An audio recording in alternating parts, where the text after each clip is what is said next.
दोस्तों, आप सभी का स्वागत है मेरे चैनल के एक और नई वीडियो में। और आज की इस वीडियो में हम लोग बात करने वाले हैं पोकेमॉन के कुछ ऐसे एपिसोड के बारे में जो कि यार कुछ रीजंस की वजह से बैन हो गए। कुछ बैन हुए अपने एक्शन की वजह से और कुछ बैन हुए अपने वल्गैरिटी की वजह से। तो चलिए बिना किसी देरी के आज की वीडियो को हम लोग स्टार्ट कर देते हैं। दोस्तों, जो एपिसोड आता है नंबर 5 पे, उसका नाम है द आइस केव। तो इस एपिसोड में जो मेन कैरेक्टर था जिंक्स, उसके ऊपर बहुत ज़्यादा कंट्रोवर्सी हुई थी, इसलिए इस एपिसोड को बैन करना पड़ा।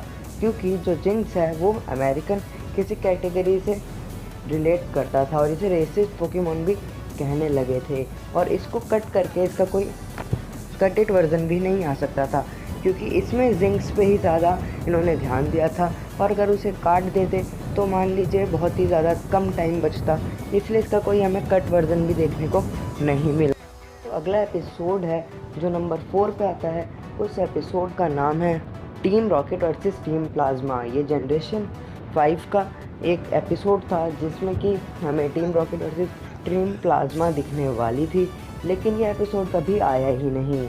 मतलब कि इसके कुछ इंसिडेंट्स जापान के सुनामी से मिलते थे, इसलिए इस एपिसोड को 2011 में पोस्टपोन कर दिया गया।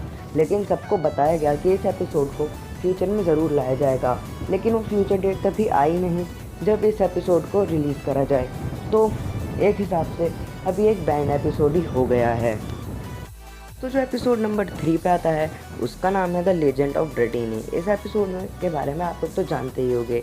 इस एपिसोड को बैन करने का रीज़न था इस आदमी का, जैसे से बैन करना पड़ा क्योंकि इसने बहुत बार गन का यूज़ करा था, जिससे कि जापान के बच्चे जो हैं वो गन मांगने लगे थे। मतलब प्लास्टिक की गन से खेलने की उम्र में वो रियल गन मांग रहे थे। यहाँ पे देखो, इससे ज़्यादा एक्शन तो हमारे छोटा भीम ही कर देता है। क्या लड्डू खा के भाई वो सबको फोड़ देता है। और ये इतनी सी बात पे एक्शन का नाम लेके इस एपिसोड को बैन कर दिया गया। और इसको बैन करने का एक और भी रीज़न था, वो था क्योंकि जो म्याउट है इस एपिसोड में हिटलर की तरह मूंछें लगा के बैठा था और ये बहुत बार हुआ था। तो आपको तो पता ही है हिटलर कौन है, वो जर्मनी का डिक्टेटर था। तो इसलिए इस एपिसोड को बैन करना पड़ा। लेकिन इस एपिसोड को बैन करने से एक बहुत ही बड़ा नुकसान हुआ, क्योंकि ये वही एपिसोड है जिसमें ऐश ने पकड़े थे 30 टॉरस, और हम कभी जान ही नहीं पाए कि ऐश ने आखिरकार 30 टॉरस कब पकड़े। हम फैंस बहुत ज़्यादा दुविधा में आ गए थे, लेकिन अब हमें पता चल चुका है कि उसने ये इस एपिसोड में पकड़े थे। एपिसोड आता है नंबर 4 पे, उसका नाम है ब्यूटी एंड द बीस्ट, जो कि जनरेशन 1 का एक एपिसोड है। और इस एपिसोड को जेम्स की हरकतों की वजह से बैन कराया गया था। दरअसल इस एपिसोड में एक फैशन शो हो रहा था जिसमें मिस्टी और जैसी और जेम्स ने भी पार्ट लिया था, और जेम्स ने इसमें बहुत ज़्यादा गंदी हरकतें करी थी। चाहे तो आप उन हरकतों को खुद देख सकते हो।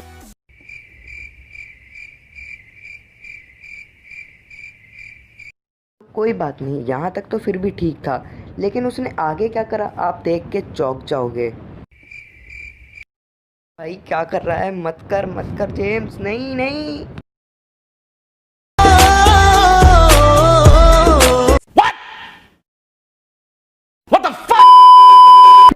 आप इस एपिसोड के बारे में क्या ही कहोगे। जेम्स को ऐसी हरकत करने की पता नहीं क्या ही ज़रूरत थी। उससे लड़की बनने में ज़्यादा ही मज़ा आता है। इससे अच्छा तो जेम्स को लड़की का ही कैरेक्टर दे देते, वैसे भी वो लड़की बनता ही रहता है। और इस बार तो उसने हद ही पार कर दी। अभी से ही तो कहते हैं अमीर बाप की बिगड़ी औलाद।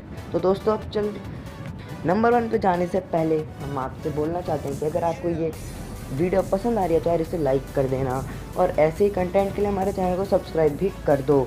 तो चलिए अब हम नंबर 1 की तरफ बढ़ते हैं। तो जो एपिसोड नंबर 1 पे है उस एपिसोड का नाम है किस अंडर द मिस्टल टोप। दोस्तों, ये वही एपिसोड है जिसका आप लोग बेसब्री से इंतज़ार कर रहे थे। इस एपिसोड में हमें दिखने वाली थी ऐश और मे की किस, वो भी लिप्स पर। और इसे बैन कराने का रीज़न साफ है कि जापान के पेरेंट्स को लगा कि इससे उनके बच्चों पे बुरा असर पड़ेगा, इसलिए इस एपिसोड को उन्होंने वहाँ पे बैन करा दिया। और हमें ये कहीं पे भी देखने को नहीं मिला। और इस एपिसोड को रिप्लेस करा था वो शपेट वाले एपिसोड में, जिसमें एक शपेट एक बंगलों के अंदर होता है। आप लोगों ने देखा ही होगा वो एपिसोड, उस एपिसोड ने इसे रिप्लेस करा था। लेकिन मेरे को एक चीज़ समझ नहीं आई, अगर इस एपिसोड के जैसे उनके बच्चों पे बुरा असर पड़ रहा था तो क्या जो सरीना और ऐश की किस थी उससे बुरा असर नहीं पड़ा। मतलब ये तो कोई सेंस ही नहीं बनाता, एक एपिसोड को एयर होने दिया और एक को नहीं। लेकिन पोकेमॉन फैंस इस चीज़ के ऊपर इतना पागल थे कि बहुत सारी वेबसाइट पे ये एपिसोड पेड मिल रहा था, और जब लोग इसे पे करके देख रहे थे, देख रहे हो ना पोकेमॉन फैंस की तरफ, मतलब ये एपिसोड देखना है कैसे भी करके, इसलिए वो पे कर रहे थे बस इस एक एपिसोड को देखने के लिए। दोस्तों आज की वीडियो में था इतना ही। अगर आपको ये वीडियो पसंद आई हो तो वीडियो को लाइक कर देना, और चैनल पर पहली बार आए थे तो फिर चैनल को सब्सक्राइब भी कर देना, और साइड में जो बेल आइकन है उसे भी क्लिक कर देना ताकि आप मेरी कोई भी वीडियो को मिस ना करो। और हाँ दोस्तों, अगर आपको ये वाली वीडियो पसंद आई है और इसका पार्ट 2 भी चाहते हो तो कमेंट में बताओ, इसका पार्ट 2 भी आएगा। और चैनल को सब्सक्राइब करना बिल्कुल भी मत भूलो, क्योंकि फ्यूचर में ऐसी और अमेजिंग वीडियो आने वाली है। तो चलिए दोस्तों आज के लिए इतना ही, मिलते हैं फिर एक अगली वीडियो में।